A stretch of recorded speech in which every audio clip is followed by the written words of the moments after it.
Good evening, everybody. Welcome back to my channel. Thank you all for tuning in. So, this weekend, I'm recording this on Sunday. So, yesterday, Kiss played their final show. So they say. And I didn't go to it or anything. But, like I said, Kiss has been a pretty big band for me, pretty important band for me. So I just wanted to talk about it real quick and the announcement of them becoming avatars and continuing on, I guess. But let's get the positives. Let's put the positives first. Kiss has been, in my opinion, the ultimate gateway band. Almost everybody that I know or watch on YouTube who is a fan of Kiss is because Kiss was their introduction to hard rock or heavy metal, and I was no different. Though for me it wasn't in the 70s, it was in 2001 when I was introduced to Kiss from a friend. And from there,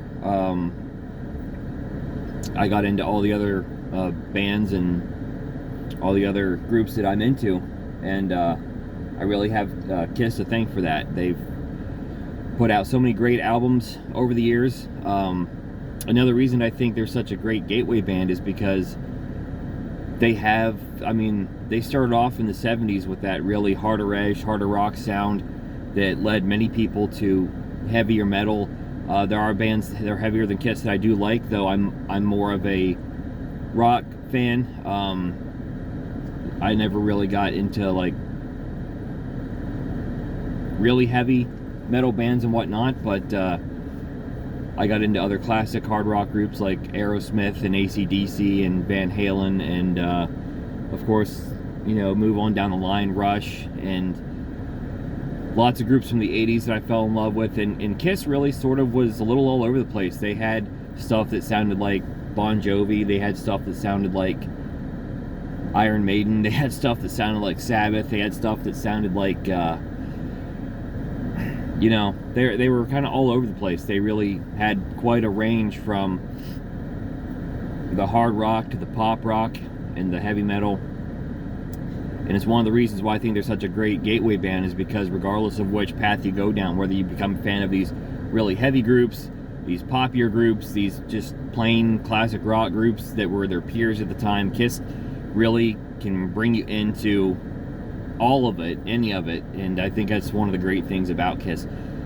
And the fact that all of their albums sound like Kiss. They really never ventured too far from their own sound. They were able to take that hard rock style that they did in the 70s, and they were able to take the poppier stuff like Unmasked and like Crazy Nights, which was the really hair metal version of Kiss. They were able to take the grungier stuff in the 90s like Carnival of Souls and the really heavy records like Creatures of the Night. And it all sounded like Kiss. It didn't really they never changed their sound. Their sound adapted to all these different styles, and that's one of the things I always found interesting about Kiss, and one of the things that I love about them. So we've got 50 years of this great music, 20 great studio albums, bunch of great live albums, all the great memories that have brought so many Kiss fans together, myself included, all the older fans, all the younger fans, all the fans that are my age, because Kiss has lots and lots of fans, and that's one thing that we all share. They can never take those records, that music, those memories away from us. But the unfortunate thing is, and now, like I said, I didn't go to this concert. Most of everything that I know is from what I've read online and from the CD Guy's review.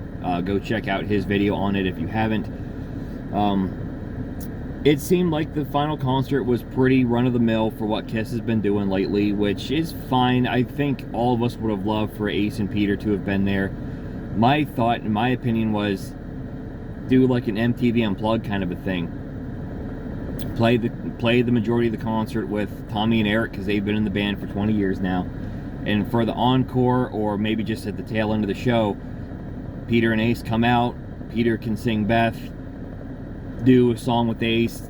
Doesn't have to be 2000 Man like on MTV Unplugged. It could be Shock Me, which I think everybody would love, or any other song that Ace did with the band. Then wrap everything up, of course, with Rock and Roll Night. I think we all knew that was going to be the closer. And I personally would have loved to see Bruce come out and do a couple songs from the 80s. I think that would have been really cool as well. But are any of us surprised that didn't happen? I don't think so. I think we all know, as much as they love to say, oh, it's for the fans, it's for the fans, I think we all knew that the egos and the money was going to get in the way, and I don't think any of us seriously expected anything like that to happen.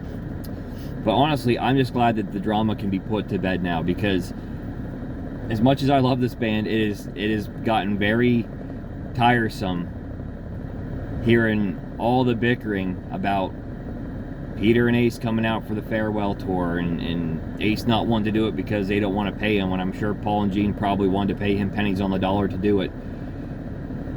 And all the back and forth and the name calling and all the stuff between Paul and Ace and Gene and Ace and Paul and Peter, and it never ends. It gets super irritating. And of course you have Tommy and Eric have been wearing the Catman and Space Ace makeup for 20 years now, which, I mean, they've been in the band for 20 years. That is a third of the band's history. And like everybody else, can they not get their own identities? Like,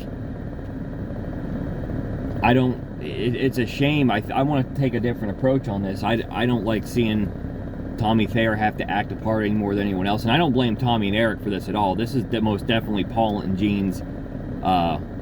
This is definitely Paul and Gene giving the orders. I don't blame Eric and Tommy for it, but can they not get their own identity? I mean, they've been in the band for 20 years, and it's too bad that Tommy's identity will be playing Ace. You know, I would have loved to have seen him get his own character, have his own identity. They did 2 studio albums with these guys. They could have put their fingerprints on those studio albums a little bit more than they did. And I love Monster, but I would have loved it if Eric and Tommy would have kind of had their own impact on the album, as opposed to having especially Tommy having to do the Ace Frehley thing. Yeah, it's just that's too bad. I wish that they would have gotten their own thing. But it's over now. It is what it is. So, and then Kiss announces that they're going to be a virtual band, and I don't know that I understand all the details of this. So they're going to perform like their avatars are going to perform. I don't know. I'm not interested, not in the least. As far as I'm concerned, Kiss is retired. I'm content to let it be. I have zero interest in the Avatar thing. I have zero interest in going to see an Avatar show. None. So, I don't know. I wish Paul and Gene would have just gone out gracefully and kind of been like, you know what, we hope we left you guys with a great legacy, all this great music. You know, it's been a fun ride, but, you know, it's time for us to call it a day. And gone out like that. But they gotta kind of keep making a mockery of themselves at this point and do the Avatar thing, which I think seems a little ridiculous, but I don't know. We'll see what happens. So let me know in the comments your thoughts on the way Kiss has gone out.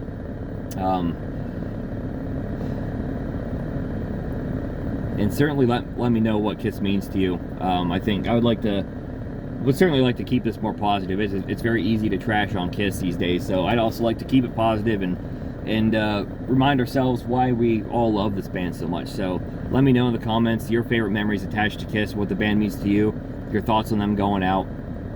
That's really all I have for this video. So if you like this kind of content, please give me a thumbs up, subscribe to my channel for more videos like this in the future, and I will catch you next time.